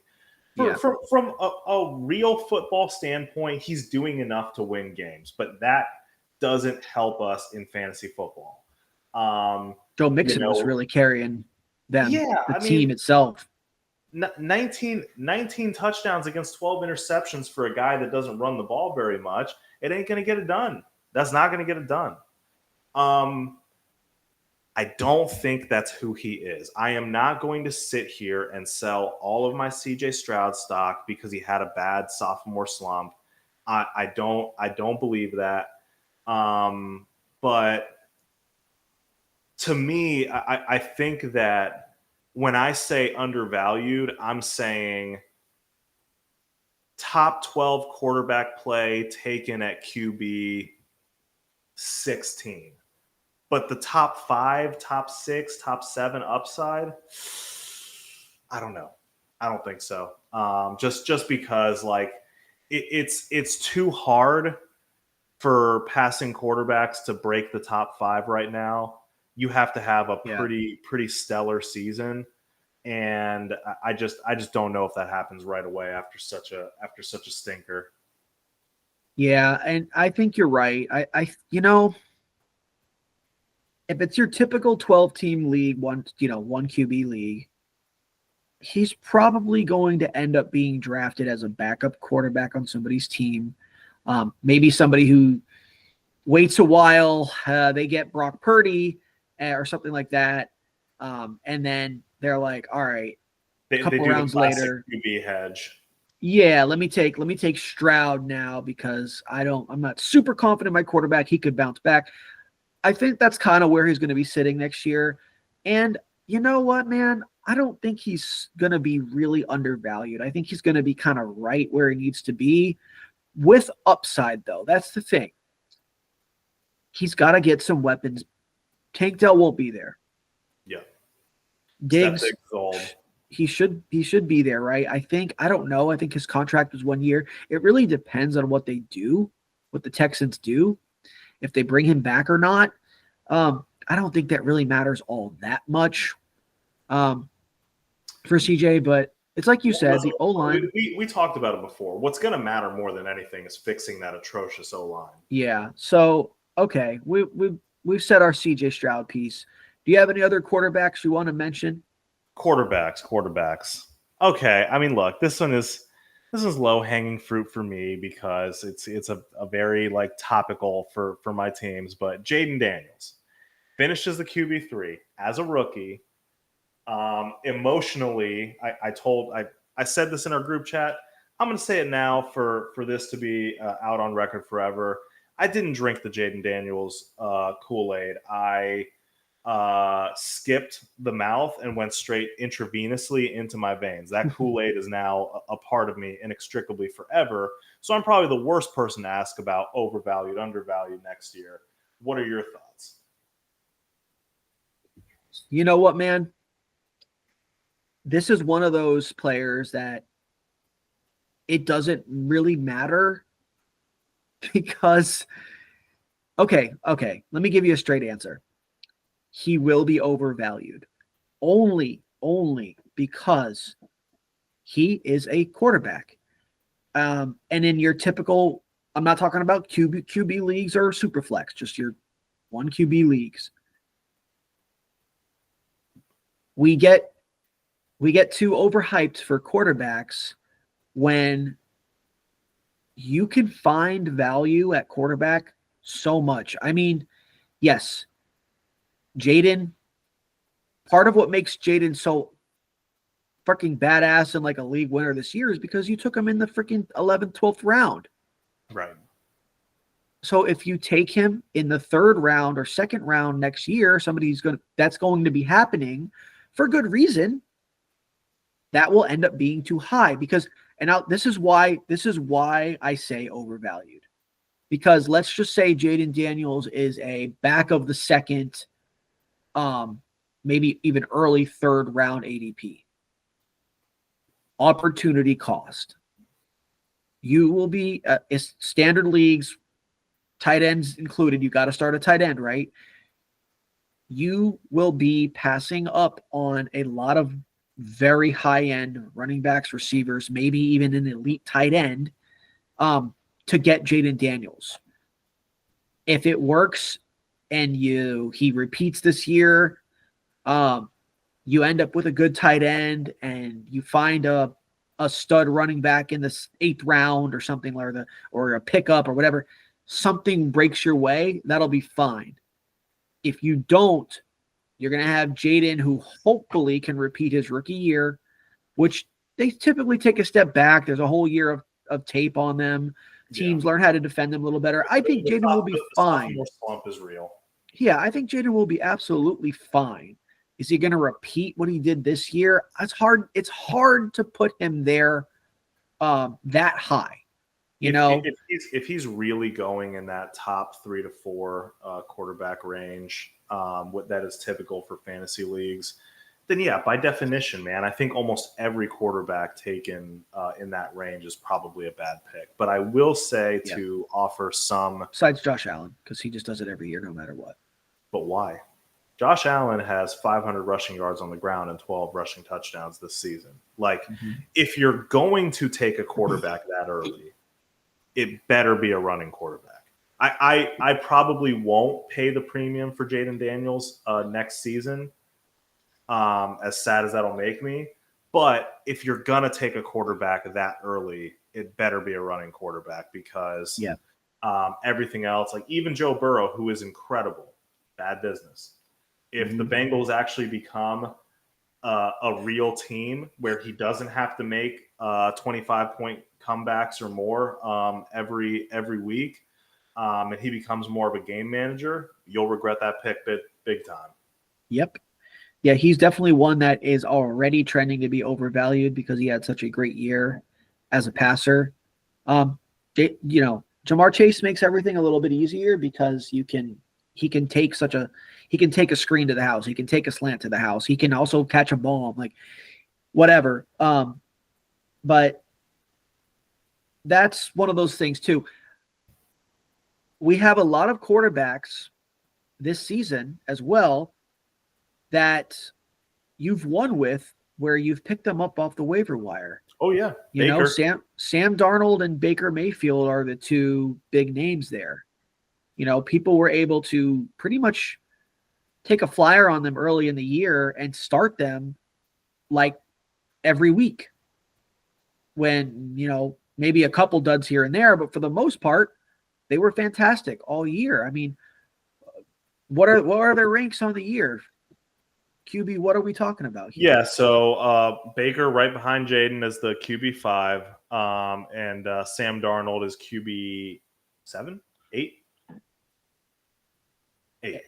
And to get that for free, in fantasy with no draft capital, just with, you know, maybe a little bit of fab, is tremendous. That is such, so that happens every year. It's harder. It's hard to end up with that guy. It's not super easy, but if you can do that, you give your team so many more avenues to being a super team. It's not easy. Jaden Daniels was a league winner. You got him so late. Baker Mayfield, league winner. You got to pick him up. Sam Darnold, also a pickup. So that makes such a huge difference. I think we're getting into the philosophy though too much. It's worth repeating though, because it's true every year. Like, look, Lamar Jackson worked out really great for people, but if he has any kind of down year, he kills you. Josh Allen worked out really great for people. You know who murdered people? Patrick Mahomes, a top 3 quarterback, taken for years now, most home leagues, and just CJ Stroud, another one. So since we spent a whole lot of time on these, maybe we don't, maybe we don't keep crushing people on the tight ends. But do you have a tight end in mind that you feel like is one way or the other, either going to be way overvalued or way undervalued next season? I have one name in mind, but I can't even make my decision yet. I want to say undervalued. That's my gut. But, man, Sam Laporta. Like, holy crap. Now, I know this sounds better than it really is, but he ended up tight end 7. That's terrible for where you drafted him. He had a good stretch after the bye. He ended up having a good stretch. It's just kind of crazy that he's in like the best system you can be in, yet he ends up tight end 7. There was like so many rushing touchdowns that went around for the Lions this season. It's like, does that repeat? He's a very difficult player to kind of like to pick out, Yeah, to place. I'll take my little mini victory lap as you and Alex ganged up on me in a previous pod about Sam Laporta. And all I said, that was fun. If you recall, all I said was, right now, everything is working perfect for Detroit, where they run the ball at will. They get a ton of touchdowns on the ground. Their defense is awesome, and everything is working perfectly. But on a team, especially, look, this happened in the – I didn't even think this was going to happen over the course of the season. I thought it was going to be a lost season for him.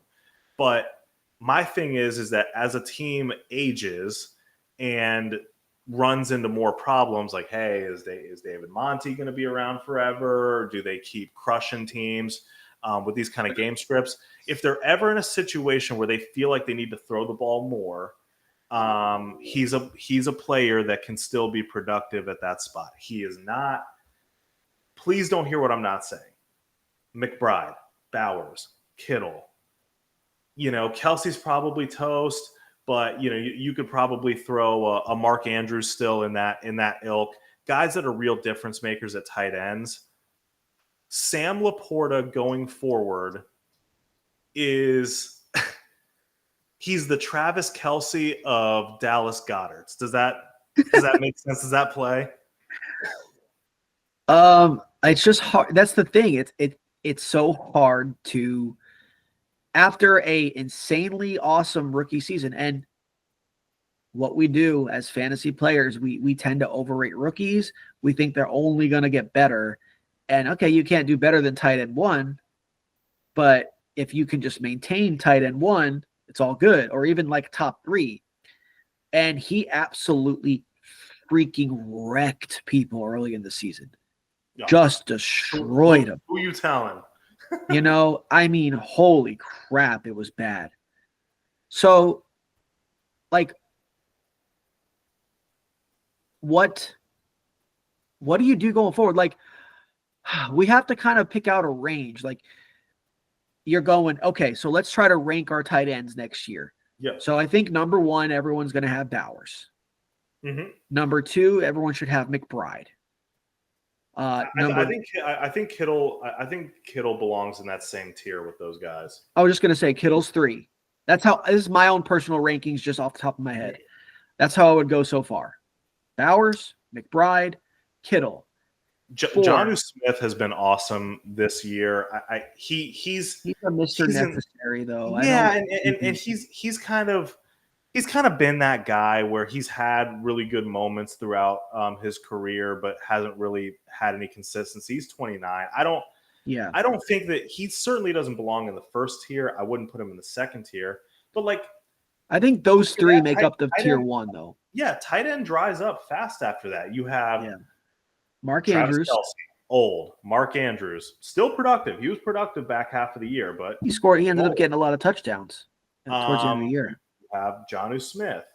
I mean, and then from there, it gets dicey, right? Zach Ertz, David Njoku, Patty Fryermuth, whoever people draft. Kyle, can we finally, as a community, are we finally done with Kyle Pitts? Can we be done? Are the Atlanta Falcons going to be done with Kyle Pitts, for Christ's sake? They should be.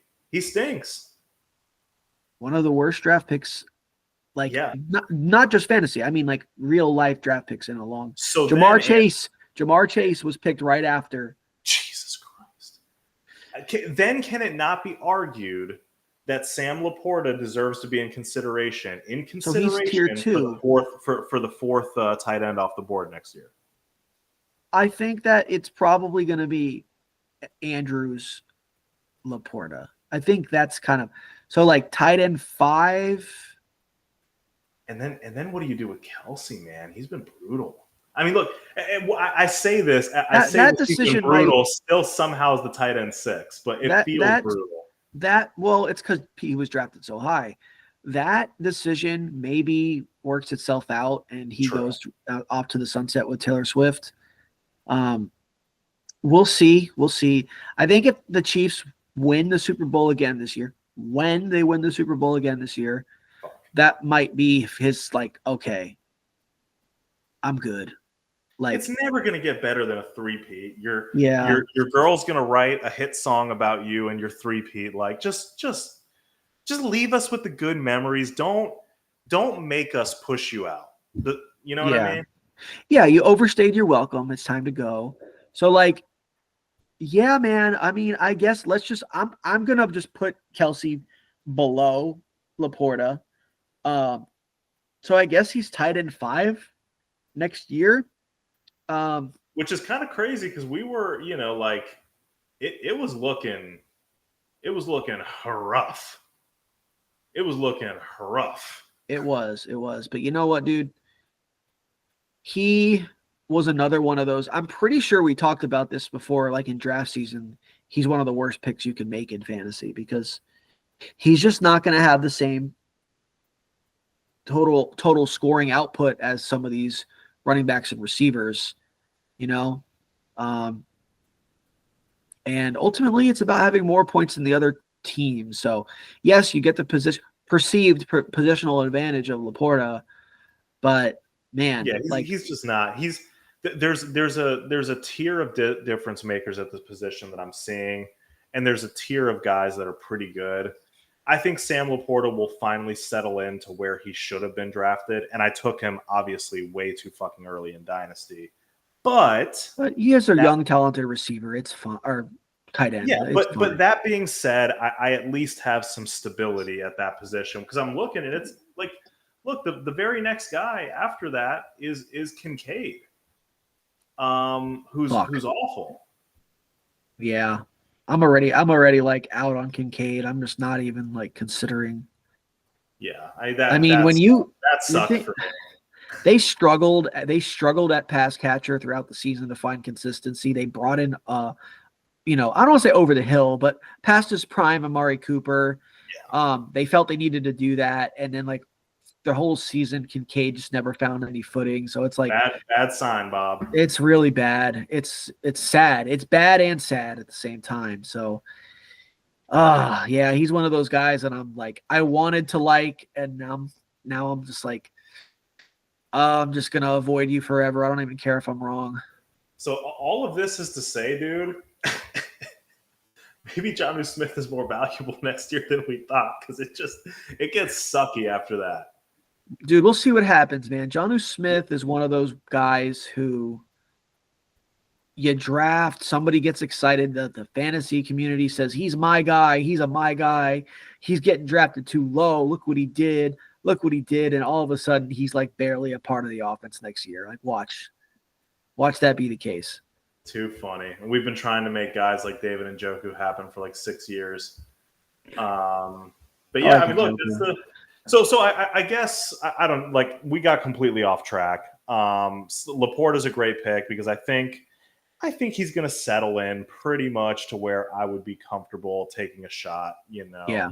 Once if it's the 5th round, like let's just say in typical redrafts, he's like a 5th round ADP, maybe a mid 4th, mid to late 4th. I can see that being a spot where it's fine taking a shot on him. You got to build out the rest of your roster. That's the thing with me and tight ends. It's also really tough because, I got mad being a tight end, an early tight end investor in tight ends that didn't work out for me, and watching the meme stocks kill me. The Jonnu Smiths of the world, the Zach Ertz, the guys that got picked up off of the waiver wires. Yeah. Where Taysom Hill for like a week. Yeah. So like, to me, if you can't get the real difference maker guys, again, I wouldn't take Sam Laporta in the 4th, or maybe the 5th if I'm feeling awesome about my skill position players after that or before that. But I just, what I made with my Dallas Goedert comment is, I think he is a Dallas Goedert with upside guy. I don't see Sam Laporta as, which is, by the way, that's a solid tight end to have. He's solid, but I don't see him being one of these high level target earner guys. Not, the way that offense runs. So many mouths. The run game, and then St. Brown. Whiskey Dick gaining momentum by the end of the season. Being a big play guy, it's just an odd spot. If he was on like, I don't know, like a team that needs receivers in the worst way, he would be amazing. Things can change. The Patriots, if he was the Hunter Henry, like if he was the Hunter Henry instead of Hunter Henry being like, if he was on the Patriots this year, he would be like tight end 2. Can the Patriots get any kind of good receiver, dude? Jesus. It's been a long time, dude. They need to get a real receiver for. Well, it sounds like they're going to have their pick of the litter up there, so I hope they do it. Yeah. Then is Travis Hunter a receiver, or is he a corner? What is he doing? He's going to be both, bro. We'll see. We'll see, man. We had quite a long journey here. I think that's it for just kind of interesting, stock up, stock down guys for the rest of the season.